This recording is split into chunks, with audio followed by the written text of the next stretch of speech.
Everybody, this is Rutherford or Stewart, and I just wanted to make a video. I started playing Diablo 3 Reaper of Souls recently, and I started playing my monk. I actually mostly played a wizard in the regular game, but wanted to switch it up a little bit, so I'm playing a monk in this new X pack.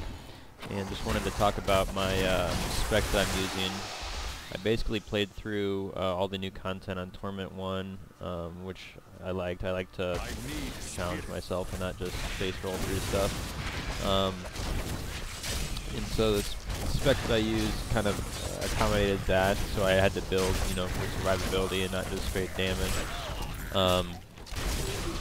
My main spirit builder that I use is Way of the 100 Fists with Fists of Fury for a rune. My understanding is that's the highest single target DPS spirit builder that you can get, and I'll try to explain why I like that in a second. Another one that I use for my second spirit builder is Crippling Wave Concussion, so I use that to kind of reduce the damage of packs when I'm fighting them. It reduces damage by 20% for 3 seconds, I believe. Next, I'll come back to 7-sided strike in a second because that is kind of a flexible slot. I use Sweeping Wind, Blade Storm. I have Blade Storm right now over the other rune that unleashes tornadoes on crit, because my understanding, based on some reading I did, was that you need about 25% crit to make that other rune better. So instead I'm using Blade Storm, which is just basically a flat damage increase over the regular Sweeping Wind. Next I'm using Exploding Palm. For a long time while leveling I used the one that caused enemies that were hit by explosions to take 20% more damage for 9 seconds, and I still believe that's a very good rune. I went with Impending Doom for a long time also, especially as I got later in content. That one does more damage over a longer period of time, and I found that to be especially useful when I would be fighting attacks that wouldn't die as quickly. Then it would mean I wouldn't have to reapply as often, and also if there was like a single target boss type of fight, I could, when I was having a kite, then I could apply that and kind of get more damage out of that as I kited live.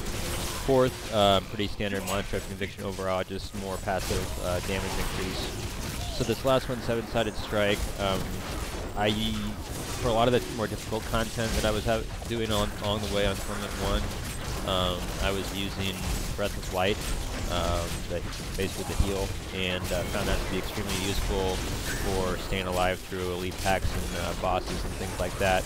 As I've kind of powered up and the content is not as challenging necessarily anymore on Torment 1, I switched to 7-sided strike with the reduced cooldown rune in order to basically just provide quicker damage clear on single targets. So that's kind of the spec in a nutshell. For passive skills, I'm using Near Death Experience. Again, just basically Guardian Angel, keeps you alive if you take a killing blow. One with everything, so all my resistances get buffed up to whatever the highest one is. Eventually I'll kind of try to take a look and see what my highest one is if I didn't have that talent on, and then try to buff some secondary stats on my gear to that to raise it even higher. Seize the Initiative, again armor buff based on dexterity, and then I have Combination Strike so that I get a damage increase between the two of these. Before I got that 4th rune unlocked at level 70, I didn't have room for that other one, and so I was actually not even using Crippling Wave. I was using, let's see, Mystic Ally with Fire, which was a passive 10% damage increase. You can try that out if you don't have room for the for Combination Strike. So basically the strategy is you just want to keep a Sweeping Wind up constantly, get a pack together if you can, put Exploding Palm on a minion, hopefully, you know, maybe ideally 2 minions, and then focus on killing that minion with Way of the 100 Fists. You can use the active Mantra of Conviction for a damage buff. So that's my build in a nutshell. If you have any questions, post in the comments and I'll try to get to your question and answer it. I'll probably be making some more videos in the near future dealing with specific encounters and kind of tips for how to beat them, as well as other classes. So hope you liked the video. Check out Reaper of Souls. It's pretty decent. I like the changes they made based off of the original D3, and I think it's a good game. So anyway, thanks for watching.